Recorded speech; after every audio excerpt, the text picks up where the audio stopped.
तो नमस्कार दोस्तों, राजस्थान के अंदर रीट की परीक्षा आ चुकी है। 1 महीना बाकी है और आपको भी पता है कि इसमें राज्य व्यवस्था एक महत्वपूर्ण टॉपिक है। तो इससे संबंधित हमने कुछ ऐसे क्वेश्चन लेके आए हैं जो कि लास्ट ईयर क्वेश्चन जो आए थे एग्जाम में। तो अगर मैं फर्स्ट क्वेश्चन की बात करूं, फर्स्ट क्वेश्चन है कि संविधान के 73वें संशोधन का मुख्य उद्देश्य क्या था? संविधान के 73वें संशोधन का मुख्य उद्देश्य से पहले इसमें क्वेश्चन बनता है कि 73वां संशोधन आखिरकार हुआ कब था? तो इसका आंसर अपने को मिलता है 1992 के अंदर। और आगे क्वेश्चन बनता है इसका, अगर उद्देश्य की बात करूं तो इसका उद्देश्य था इंडिया के अंदर त्रिस्तरीय सरकार का बनाना। राजस्थान के अंदर इंडिया के अंदर त्रिस्तरीय सरकार को बनाना, यानी कि केंद्र सरकार, राज्य सरकार और लोकल गवर्नमेंट। थर्ड है, सेकंड है कि राजस्थान में पंचायती राज कब लागू किया गया था?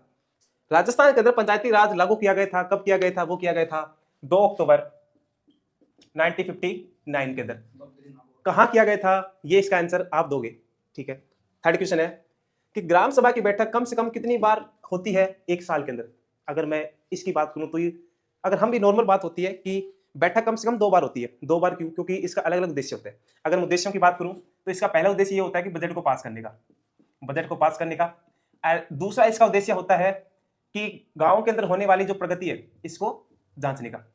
फोर्थ क्वेश्चन है कि भारत में पंचायती राज की सिफारिश किसी समिति के आधार पर की गई थी? इसका आंसर अगर मैं बात करूं तो वो मिलेगा अपने को बलवंत राय मेहता। ये की गई थी 1957 के अंदर, ठीक है। नेक्स्ट क्वेश्चन है कि सरपंच किस तरह का जनप्रतिनिधि होता है? हम गांव में भी देखते हैं कि गांव के अंदर की सरपंच जी आगे, सरपंच जी आगे, सरपंच जी आगे। तो ये होते हैं किस तरह के?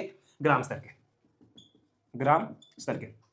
नेक्स्ट क्वेश्चन है कि जिला परिषद के अध्यक्ष को क्या कहा जाता है? इस क्वेश्चन में इसका जो आंसर है वो इसी क्वेश्चन के अंदर है। आंसर कहां पे है? जिला परिषद अध्यक्ष, यानी कि जिला परिषद अध्यक्ष। नेक्स्ट क्वेश्चन है कि पंचायतों को वित्तीय सहयोग देने के लिए कौन सी व्यवस्था की गई थी? पंचायतों के लिए अब यह है कि पंचायतों के लिए एक अलग सी व्यवस्था की गई है, यानी कि राज्य का वित्त आयोग, राज्य का वित्त आयोग। नेक्स्ट क्वेश्चन है कि ग्राम पंचायत के सदस्यों का न्यूनतम आयु क्या है? लगभग सभी चुनावों के अंदर किसी भी प्रतिनिधि के लिए जो आयु की गई है वो की गई है 21 साल। तो इसके लिए भी हम ग्राम पंचायत के सदस्यों के लिए जो न्यूनतम आयु होती है, जो न्यूनतम आयु है वो है 21 साल और मतदाता की है 18 साल। नेक्स्ट क्वेश्चन है कि राजस्थान में ग्राम सेवक का नया नाम क्या रखा गया? ये रखा गया है ग्राम विकास अधिकारी। आप ये बताइए कि इसको किस एक्ट के द्वारा लागू किया गया? नेक्स्ट क्वेश्चन है कि पंचायतों का 5 वर्ष का कार्यकाल किस अनुच्छेद में निर्धारित किया गया? पंचायतों का 5 वर्ष का जो कार्यकाल है वो अनुच्छेद में किया गया है 243 ई के अंदर, 243 ई के अंदर। तो ये सब क्वेश्चन करने के बाद अब हम बात करते हैं कुछ ट्रिक की। तो फर्स्ट ट्रिक है इसके अंदर कि कार्यकाल किस अनुच्छेद में? ये अनुच्छेद है 243 ई। ई बोले तो इलेक्शन, इलेक्शन। और इलेक्शन कब होता है? या जब कार्यकाल होता है उसी का होता है इलेक्शन, ठीक है।